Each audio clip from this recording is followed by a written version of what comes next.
I literally don't get how people navigate life without having a budget. Like, that literally blows my mind. Here's a preview into my December budget and how much I plan to spend in December, and hopefully I stick to it. The long form version of this will be on YouTube, so I'll cut it short for here. So plan to bring home between me and my husband $9,000 for the month of December, and I always leave $500 from the previous month. I plan to have $9,500 to play with in December. So housing, between mortgage, energy, internet, phone bill, I plan to be $27.75 for the month. We pay extra $100 towards our principal for our mortgage every month, and our mortgage just went up, so that's not cute.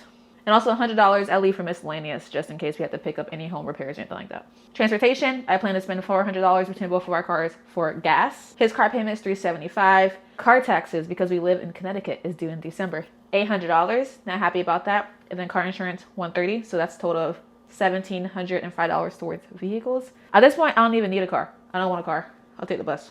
Personal care, therapy, $80 a month. Date nights, we always spend $75 typically for each date night, so about $150 a month. And then if Ashton gets overtime, he gets some money into that. If I get freelance, I get some money into that, and that's how we fund our personal funds. Dog, food, $20. Pet insurance, $70, $130 a month for animal. Nothing for medical, fingers crossed. We're going on a cruise next year, and the payment is due $2,000 in January. I don't want all that to hit at once, so I'm putting $500 towards that this month to put towards that, so I don't have that big $2,000 payment hit in January.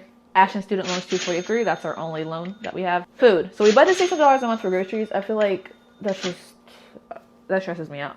We also budget $250 for eating out. I feel like living in Connecticut, one meal with one drink is like $100 easily at any restaurant. So I feel like that doesn't even go that far.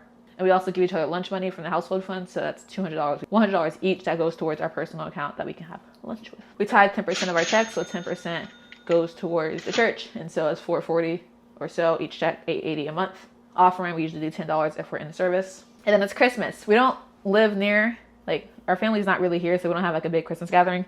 So presents are kind of weird. Like, I don't know, people are expecting gifts. I don't know if people get me gifts. It's kind of weird every year, and so we're kind of just budgeting $200 for people if like we're doing gifts. I don't know. And then $250 between ourselves to get each other gifts. If you have YouTube TV, you know what happened with YouTube TV last month. So I'm thinking about switching to Disney. I'm kind of this in-between stage. I'm kind of trying out both right now. But hopefully I don't have all this money to pay in December. Hopefully I commit to one. I'm navigating that, but let's say I have both. Again, it'll be $150 about towards that.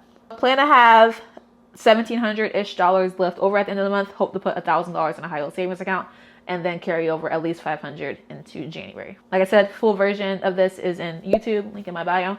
But also stay tuned for the end of the month to see if that even stuck to any of that.